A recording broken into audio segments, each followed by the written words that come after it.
Organic creamery వాళ్ళ హైదరాబాద్లోని అతి పెద్ద స్టోర్స్లో ఉన్నాం మనం అట్ హిమాయత్ నగర్. సో ఒక చిన్న టూర్ విజిట్ చేసి ఎక్స్ప్లెయిన్ చేస్తాం మీకు.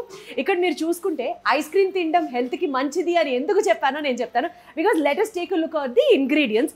ఇక్కడ మీరు చూస్తే ice creams first of all basic it is made out of desi milk organic butter. ఏమండి మనందరికీ తెలుసు ఐస్ క్రీమ్ పాలతో తయారు చేస్తారు. ఇది చిన్నప్పుడు స్కూల్లోనే చదువుకున్నాం కదా. కానీ మిగిలిన చోట పాల పొడితో ఐస్ క్రీమ్స్ తయారు చేస్తారు.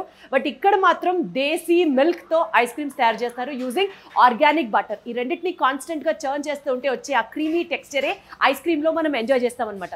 అండ్ నెక్స్ట్ ఇక్కడ మనం ఇవి చూడొచ్చు, organic cocoa and organic fruits. బేసికల్గా ఇంగ్రీడియంట్స్ అనేవి ఎందుకు చాలా ఇంపార్టెంట్ నేను చెప్తాను. The more pure ingredients are the best quality of the ice cream is what you can enjoy. And మన హెల్త్కి బెనిఫిట్ అని నేను చెప్పాను కాబట్టి యూజువలీ మనం base of any ice cream తయారు చేయాలంటే వెనీలా ఐస్ క్రీమ్ తయారు చేస్తారు. సో వెనీలా ఎసెన్స్ కలుపుతారు. వీళ్ళు మాత్రం they క్రీవ్ it out of proper vanilla beans దగ్గర నుంచి కోకోవా బీన్స్ కానీ, అండ్ మనకి ఇప్పుడు సీతాఫళ్ళు, మ్యాంగో, ఇట్లా చాలా ఫ్లేవర్స్ ఉంటాయి కదా. ఆ ఫ్రూట్ తీసుకొని ఫ్రూట్ని కంప్లీట్గా పల్ప్ చేసి ఆ పల్ప్ని ఐస్ క్రీమ్స్లో యూజ్ చేస్తారు.